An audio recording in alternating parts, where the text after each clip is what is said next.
एक व्यक्ति नहीं है इस देश में, इस सदन में, सदन के बाहर, उस सदन में जो ये कहे कि उसने किसी जानने वाले को ना खोया हो। मैं दावे के साथ कहता हूं, मैं लाखों लोगों की ओर से बोल रहा हूं जो यहां बोलना चाहते हैं। अब मेरी बात सुनिए आज।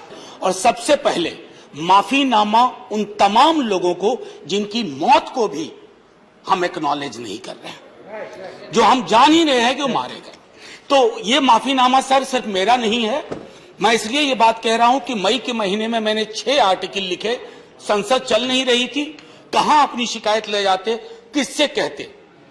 मुझे भाजपा के मित्रों ने, कई साथियों ने कॉल किया, बधाई दी। मैं उनका भी एहतराम करता हूं और कहता हूं कि ये भरोसा इस सदन का है कि हम सबको एक साझा माफीनामा उन लोगों के नाम भेजना चाहिए जिनकी लाशें गंगा में तैर रही थी। किसी 2 सत्र के बीच में सर 50 लोगों की ऑबिचुअरी आज तक कभी नहीं हुई संसदीय इतिहास में। राजीव सातव की उम्र थी जाने की इस दुनिया से।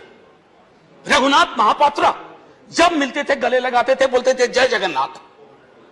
अचानक में वो नहीं है।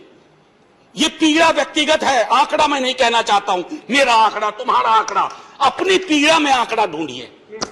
एक व्यक्ति नहीं है इस देश में, इस सदन में, सदन के बाहर, उस सदन में जो ये कहे कि उसने किसी जानने वाले को ना खोया हो। ऑक्सीजन के लिए लोग फोन करते थे, हम अरेंज नहीं कर पाते थे। लोग समझते हैं सांसद है ऑक्सीजन पिछा देगा। 100 फोन में पूरे दिन में शाम को बैठ के देखते थे, सक्सेस रेट 2, सक्सेस रेट 3। हमको कौन सा आंकड़ा कोई बताएगा साहब? हमको नहीं किसी आंकड़े की बात नहीं करनी है। हमें देखना है कि जो लोग गए वो जिंदा दस्तावेज छोड़ के गए हैं हमारे फेलियर का। मैं आपकी बात नहीं कर रहा हूं साहब। आप कहिएगा 70 साल में कुछ नहीं हुआ, मैं उसमें जाना ही नहीं चाहता।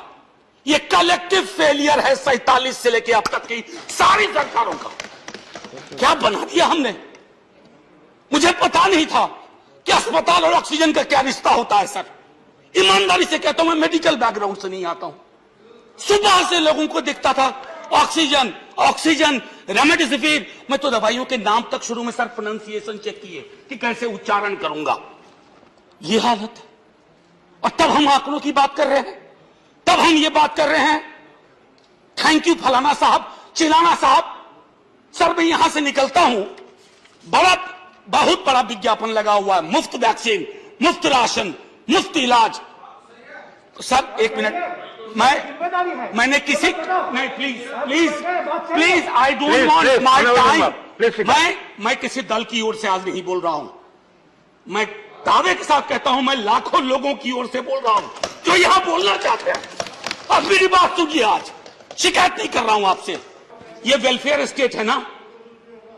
एक साबुन की टिकिया अगर कोई गरीब गांव में खरीद रहा है ना सर, तो अडानी अंबानी के बराबर का करदाता है। आप उसको कह रहे हो मुफ्त, मुफ्त वैक्सीन, मुफ्त इलाज, मुफ्त राशन। नहीं साहब, कुछ मुफ्त नहीं है, उसका स्टेट है।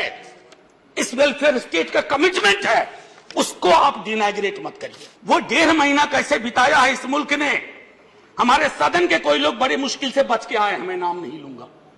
पूरे देश ने वो वक्त कैसे बिताया है, नाइटमेयर की तरह लगता है सर, डरावना लगता है। और ये जो उस बीच में कहा गया कि सरकारें फेल नहीं की, सिस्टम फेल कर गया। अरे साहब, ये सिस्टम कौन क्या है? बचपन से सुनते थे कि सिस्टम के पीछे व्यक्ति होता है, सिस्टम के पीछे एक संरचना होती है।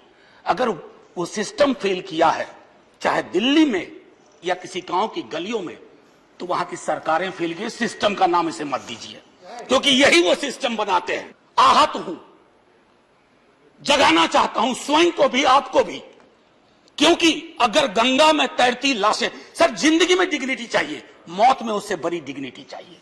हमने अनडिग्निफाइड डेथ को विटनेस किया है, और अगर हमने इसको दुरुस्त नहीं किया सर, आने वाली सदियां माफ नहीं करेगी।